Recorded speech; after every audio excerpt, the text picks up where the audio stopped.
Na aula de hoje, nós vamos começar a percorrer aqueles terminais da árvore da vida. Então, nós vamos conhecer alguns desses terminais e entender suas relações evolutivas. Então, a evolução continua sendo uma forte tônica na maneira da gente entender as relações entre os seres vivos. Em função disso, nós vamos falar um pouco sobre a evolução dos eucariontes, nós vamos falar nesta aula e na próxima também, e vamos entrar em alguns desses grupos que compõem os terminais da nossa árvore de eucária. Vamos retomar essa figura que já foi abordada antes e vamos ver que significado maior ela tem na interpretação da árvore da vida. A origem dos eucariontes, ela está hoje fortemente pautada nesses processos de endossimbiose. E na origem de eucária, o que se entende hoje é que muito provavelmente esse procarionte ancestral que nós já comentamos era uma arqueia, de maneira que o material genético dos eucária deriva de um material genético de uma arqueia. Isso é o mais provável, não é? Ao longo do tempo, esse ancestral teria sofrido, então, modificações na sua célula, com invaginações de membrana, formando não só o núcleo, como também as demais organelas membranosas, e num momento importante da evolução de eucária, em que se supõe que praticamente esse evento foi decisivo na origem da célula eucariótica, que é a endossimbiose com bactérias aeróbias, que já faziam a respiração, e essas bactérias foram incorporadas, dando origem às atuais mitocôndrias. E aqui nós temos uma linhagem toda de eucariontes que possuem mitocôndrias apenas, não apresentam uma outra endossimbiose que surgiu mais tarde na evolução, que é o caso da endossimbiose com cianobactérias, que já faziam fotossíntese, e esse processo foi incorporado na linhagem eucária. Então, eu tenho toda uma linhagem de células que já possuem mitocôndria, passam a possuir também cloroplastos. Então, essa visão, ela é uma visão bastante bem estabelecida e ela traz como uma consequência muito importante. Em todo esse processo descrito, quando a gente tem o estabelecimento dessa endossimbiose, tanto neste ponto quanto neste, o que acontece é que parte do material genético que existia nessas bactérias, no caso bactéria aeróbia, ou no caso dessa cianobactéria que existia livre no meio ambiente, parte desse material genético é incorporado ao material genético da célula eucariótica. De maneira que nessa linhagem eu tenho de origem um material genético de arqueia. Esse material genético foi acrescido de um material genético de uma bactéria, que fazia respiração e se transformou em mitocôndria. E nesse caso, nós temos mais um parceiro na composição desse material genético, que é o caso do material genético das cianobactérias. Então, o genoma de um organismo fotossintetizante eucarionte hoje contém pelo menos um genoma original de arqueia, e genomas de dois grupos aí de bactérias, cianobactérias e bactérias aeróbias. Isso traz uma implicação muito importante, que os eucariontes são verdadeiras quimeras, produzidos pela junção de diferentes genomas. Entender isso foi fundamental no estabelecimento de relações evolutivas. Por quê? Eu comentei que nós estamos na era da biologia molecular, então entender ou conhecer o genoma passou a ser muito importante no estabelecimento dessas relações evolutivas. Não só o genoma, mas também um estudo ultraestrutural mais aprofundado e outros estudos relacionados aos seres vivos, de maneira a compor um pool de características que me permitam entender melhor como esses grupos se relacionam. Então, uma vez compreendido isso, nós podemos nos perguntar, aqui tem um esqueminha bastante simplificado do livro do Albertson, um livro de biologia celular, em que ele mostra ao longo do tempo, de um procarioto ancestral, nós teríamos arqueobactérias, bactérias e os eucária, e aqui vocês veem que esses eventos que eu comentei, que parte do genoma de um procarionte passa para o núcleo, que se chama transferência lateral de genes ou transferência horizontal, ela está representada nesse esquema. Então, vejam que aqui, da linhagem de eubactéria, nós teríamos a origem das mitocôndrias. Na linhagem de bactérias fotossintetizantes, no caso as cianobactérias, nós teríamos a origem dos cloroplastos e a diversificação dessas linhagens aqui nos terminais. Quando a gente para pensar nesses eventos, nesse determinado momento aí da nossa compreensão da diversidade, a gente poderia pensar que esses eventos são raros, mas hoje a gente sabe que não. esses eventos de transferência lateral, eles são muito mais frequentes do que a gente pensava antigamente. Então, hoje, essas representações podem ser vistas, vejam a complexidade de trocas que podem haver aqui entre os diferentes ramos da vida. Então, eu tenho os 3 domínios, hoje muito bem estabelecidos, e nós vamos ter uma possível troca aí de material genético estudada hoje com base em biologia molecular. Então, essa transferência lateral de genes é muito mais comum do que a gente pensava no passado. Isso se reflete na maneira como a gente interpreta a vida. Então, vamos pensar agora, tentando entrar na linhagem daqueles organismos que não tiveram endossimbiose com cianobactéria. Com cianobactéria, com chamadas algas azuis de antigamente. A linhagem que sempre foi heterótrofa. Então vamos pensar nessa linhagem inicialmente. Nesta linhagem a gente pode se perguntar, será que todos os organismos eucariontes, desde a sua origem, tiveram mitocôndria? E o que a gente pode imaginar? O surgimento da mitocôndria foi um evento que aconteceu uma vez só na história evolutiva, ou seja, um evento monofilético. Isso significaria que todos os eucárias seriam monofiléticos. Então, nós vamos ter o seguinte, será que todos os eucariontes possuem mitocôndria? E quando eu vou analisar os eucária, a gente verifica que existem grupos de eucária que não possuem mitocôndria. Eles são chamados de amitocondriados. 2 exemplos mais comuns, mais conhecidos de vocês. Um deles, a Giardia lamblia, que promove aí infecções no trato intestinal, e o outro, Trichomonas vaginalis, que promove infecções no trato genital. Esses 2 organismos parasitas, eles não possuem mitocôndrias. Então a gente se pergunta, será que eles surgiram antes na evolução de eucária, ou eles são eventos que surgiram por perda de mitocôndria? Então, como que eu vou investigar isso? Novamente, eu comentei com vocês que há uma transferência lateral de genes no material da bactéria aeróbia que foi incorporada à célula lá no início da história dos eucária e que parte desse material genético migrou para o núcleo. Então, como que eu vou verificar essa hipótese? Será que ela nunca teve mitocôndria ou a mitocôndria foi perdida? Para isso, eu vou olhar justamente no genoma nuclear. Ao olhar o genoma nuclear, eu percebo que existem trechos, ou seja, uma das evidências é que existem genes por biologia molecular, eu consigo ver que existem genes associados à mitocôndria incorporados ao DNA nuclear dessas células. Portanto, a mitocôndria existiu inicialmente na linhagem dos eucária e em algumas linhagens houve um evento de perda. Então, lembre-se da aula passada que eu comentei que existem perdas ao longo da evolução e essas perdas são mencionadas. Eu só preciso ter certeza que é uma perda. E aqui no caso, os dados moleculares sugerem que sim. Então nós vamos ter que os amitocondriados que existem hoje, que se conhece, eles compõem um grupo que estão aqui representados nessa nossa árvore da vida, que é a árvore dos eucária que nós vamos trabalhar e nela que nós vamos entrar agora. Existe um grupo dentro desse agrupamento maior que se chama escavados, que inclui alguns grupos sem mitocôndria, como é o caso de Giardia, que eu comentei agora há pouco. Então, esses organismos estão localizados aqui. Todos os demais, não são todos, né? Tem outros que têm mitocôndria e estão localizados ali também. Então, o que a gente vê? Todos os demais possuem mitocôndria e alguns deles existe aí a origem de cloroplasto que veio mais tarde. Então, vamos analisar neste momento apenas a linhagem que nunca teve simbiose com a cianobactéria, portanto, sempre heterótrofos de origem. Nós já comentamos dos amitocondriados. E nós vamos comentar agora de outros. Mas antes de entrar nisso, eu gostaria só de derivar um pouquinho mais, analisar um pouquinho mais essa árvore.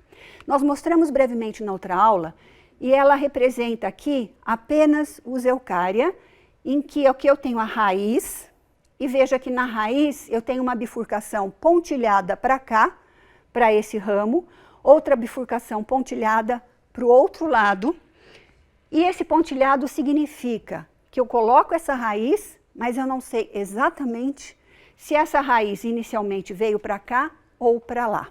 Então, há dúvida Como eu disse, a ciência é dinâmica e muitas coisas não estão esclarecidas.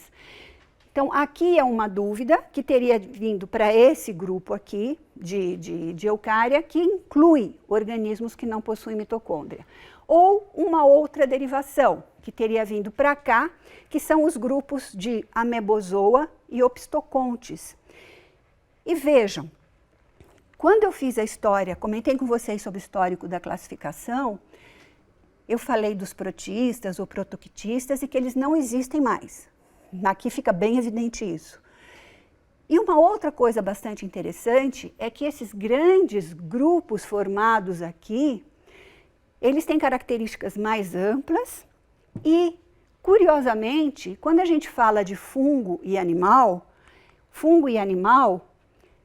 aqui eu destaquei nessa imagem, está dentro de um grande agrupamento que se chama Ophistocontes, que são organismos que possuem flagelo no estilo espermatozoide, não que tenham espermatozoide, mas que tem um flagelo na célula que empurra a célula para frente. Por isso, opisto atrás, conte flagelo.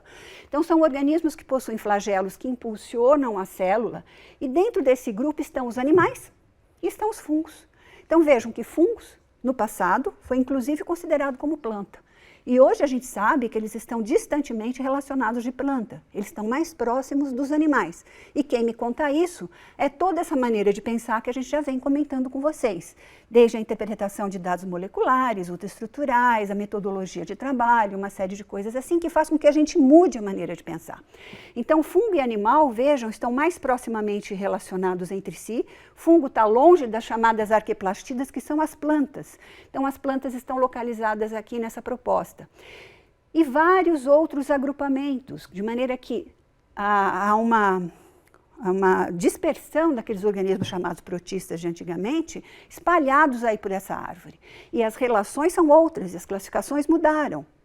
Então, nós vamos entrar, não vamos tratar neste momento, vocês terão uma parte do curso com fungo e com animal, mas nós vamos entrar na aula de hoje em Amebozoa.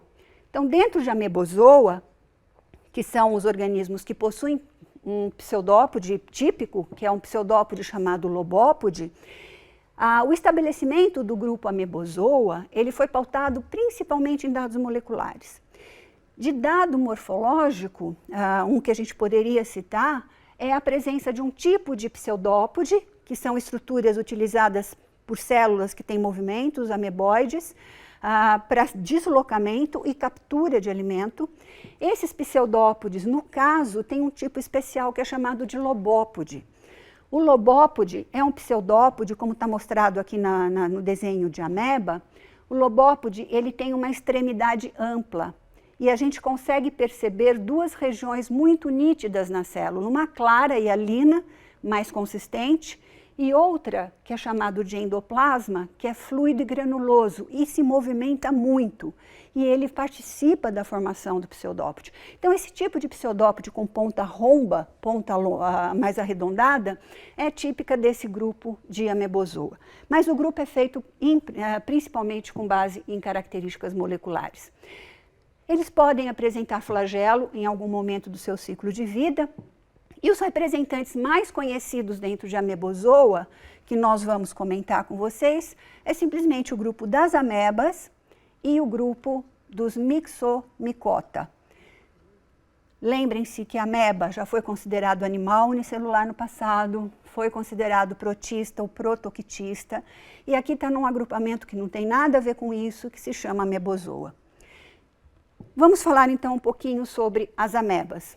As amebas, elas vivem em ambiente aquático, solos úmidos, são unicelulares, e há, inclusive, representantes parasitas, o caso da Entamoeba histolítica, que causa um tipo de disenteria amebiana. Então, dentro do grupo das amebas, nós temos uma diversidade muito grande desses organismos. As formas de vida livre podem apresentar célula nua, como a gente fala, ou uma célula envolta com carapaça, são as chamadas tecamebas. Então aqui tem um exemplo de tecameba e aqui a gente consegue ver a parte do citoplasma que sai para fora da teca. O citoplasma ocupa toda a teca. É produzido pelo próprio citoplasma, ela pode produzir aglutinando grãos de areia que existem aí no meio, que é o caso desse gênero, ou pode produzir, secretar essa carapaça, e essa carapaça, portanto, envolve externamente a célula. Então as amebas são os representantes mais conhecidos. O outro grupo, que também é bastante conhecido, mas com outro nome. Antigamente, esse grupo, Myxogastria, também chamado Myxomiceto, muitas vezes o termo Myxomiceto é mais popular, mais conhecido, mas os Myxomicetos, vejam que a terminação miceto se refere a fungo. Antigamente, esses organismos eram tratados dentro do grupo, do reino dos fungos. E hoje a gente sabe que não, eles estão dentro de amebozoa, portanto, longe de fungos. Esses grupos, por que são amebozoários? Primeiro, eles não têm parede celular, fungo tem parede celular, eles são multinucleados numa fase do ciclo de vida, eles apresentam pseudópodes do tipo lobópode, e eles têm um comportamento aí de englobar matéria orgânica, vivem em locais sombreados, úmidos, e a semelhança de fungos vem do modo de vida onde eles são encontrados em ambientes de decomposição, sobre troncos em decomposição.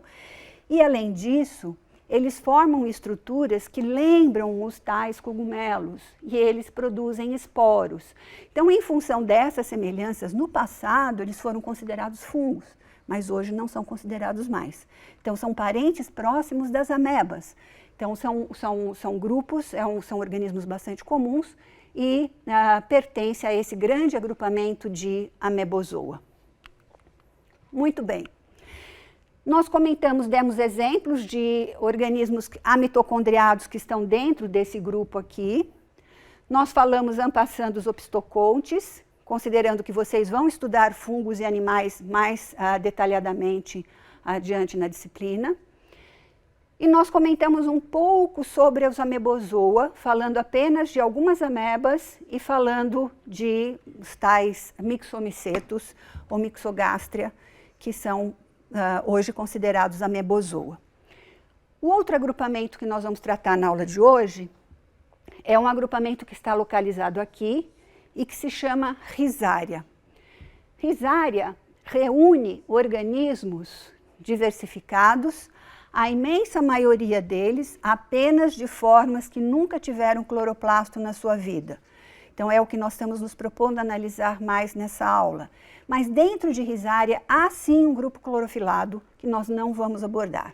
Então nós vamos abordar apenas as formas não clorofiladas dentro de Rhizaria. E o que define Rhizaria? Porque Rhizaria é um grupo monofilético, ou se propõe que seja monofilético. Rhizaria é o mais recente subgrupo definido. E ele é definido ou reconhecido apenas com base em filogenia molecular. Praticamente não se tem características anatômicas ou morfológicas que a gente pudesse usar como diagnóstico. Então, a biologia molecular, gente, ela vem assumindo um papel bastante importante em várias áreas da biologia e também na área de classificação. Então, nós vamos ter, é um grupo que é reconhecido basicamente por filogenia molecular, mas os organismos colocados aí, que nós vamos tratar, Radiolaria e Foraminífera, são dois grupos bastante bem representados, e tem um grupo que está até com interrogação, que é o Heliozoário. O Heliozoário nem aparece ali naquele esquema. A posição filogenética dele é bastante discutível, o nome Heliozoa é um nome antigo que nós vamos manter por conveniência. Então, nós vamos falar um pouquinho sobre cada um desses organismos, começando com os foraminíferos. Os foraminíferos, eles possuem pseudópodes, eles são, todos os organismos que formam pseudópodes a gente chama de ameboides, não significa que seja amebozoa. Eles têm um tipo de pseudópode que não é aquele pseudópode com extremidade romba, e sim os chamados reticulópodes. Então, se a gente vê essa imagem de um foraminífero, a gente percebe que ele tem, aqui tem a carapaça que envolve externamente a célula. Saindo pela abertura da carapaça, nós temos os pseudópodes, que nesse caso são muito finos, delicados, e eles se entrelaçam, ou seja, eles se anastomosam. Essa rede anastomosada de pseudópode ele usa para capturar alimento, de maneira que ele lança essa rede sobre o substrato, captura o seu alimento e recolhe, como se fosse mesmo uma rede de pesca. Então ele recolhe esse alimento vai ser digerido, é conduzido por correntes citoplasmáticas para o interior do citoplasma que está dentro da cápsula, e assim vivem os foraminíferos. Então eles vivem em ambiente marinho, alguns de água doce terrestre, a maioria tem carapaça orgânica, aglutinada ou secretada, e a maioria vive sobre o substrato, ou seja, são bentônicos. Alguns poucos são plantônicos e apresentam inclusive o fenômeno da bioluminescência. Aqui só para vocês conhecerem um pouquinho da diversidade do grupo, alguns exemplos de foraminíferos, e o que é interessante é que esse grupo é mais bem representado no ambiente fóssil do que recente. Cerca de 80% das espécies conhecidas são fósseis, e esse registro fóssil é tão intenso, tão grande, e ele é importante, tem sido utilizado por paleontólogos para se localizar petróleo, por exemplo. Então é um grupo muito bem representado, tem abundância de depósitos fósseis desses organismos.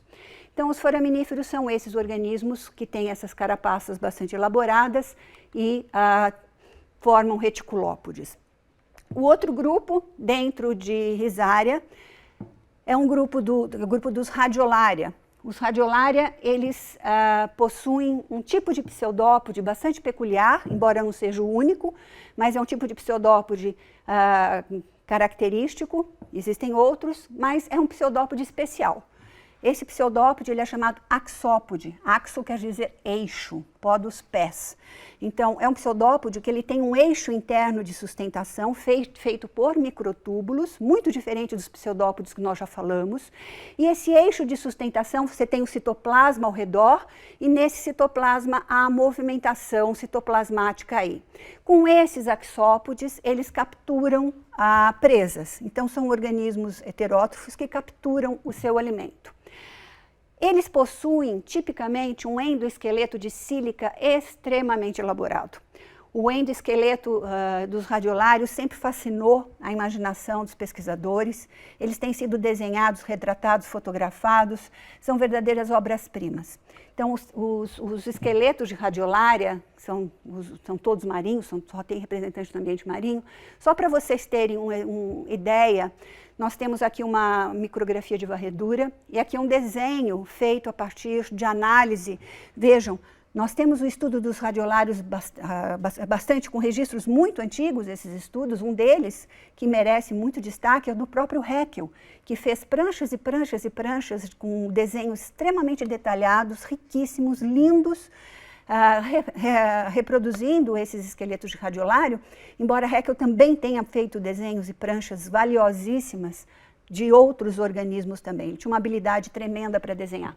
E aqui nós temos um desenho dele, do Haeckel, de uma estrutura como aquela, que não tinha microscópio eletrônico na época, era só microscópio de luz. Tem uma página na internet, no Microscope, que vocês podem entrar e desfrutar dos exemplos aí, dos desenhos do Haeckel, em especial de radiolária, que são belíssimos. Aqui mais exemplos de carapaças aí, que são o esqueleto interno de sílica desses organismos. O último grupo que nós vamos falar hoje não tem uma posição filogenética ainda bem compreendida, chamado de heliozoário entre aspas, porque nenhum nome formal existe para esse grupo. A gente está empregando um nome antigo, que esses grupos eram tratados dessa maneira. Eles também possuem axópodes, como pseudópode para capturar alimento. Eles têm um corpo esférico, daí vem o nome hélio, hélios de sol. Zoário, animal, porque antigamente eram considerados animais. Toda vez que tem a terminação zoário, significa animal. E esses termos permanecem até hoje, né? Então, seriam os animais-sol. Se a gente olha essa imagem de um heliozoa, que é um heliozoa de água doce bastante comum, nós vamos ter, são células grandes, visíveis a olho nu, nós vamos ter esse aspecto arredondado da célula e tudo que parte dessa célula, esses eixos que vocês estão vendo, são os inúmeros axópodes com os quais eles capturam o alimento, né? A maioria deles é bentônico, mas existem representantes que são plantônicos. Muito bem. Então, nós começamos a entrar nessa árvore, mostramos um pouco sobre alguns exemplares de organismos amitocondriados, localizamos fungos e animais na nossa árvore da vida, entramos no grupo de Amebozoa e falamos sobre o Rhizaria, procurando citar organismos que nesse momento, na nossa escolha aqui para abordar os grupos, reúne apenas aqueles que têm endossimbiose com bactéria aeróbia, portanto, que derivam de ancestrais que possuem mitocôndria. Para a aula de hoje é só. Bons estudos e obrigada.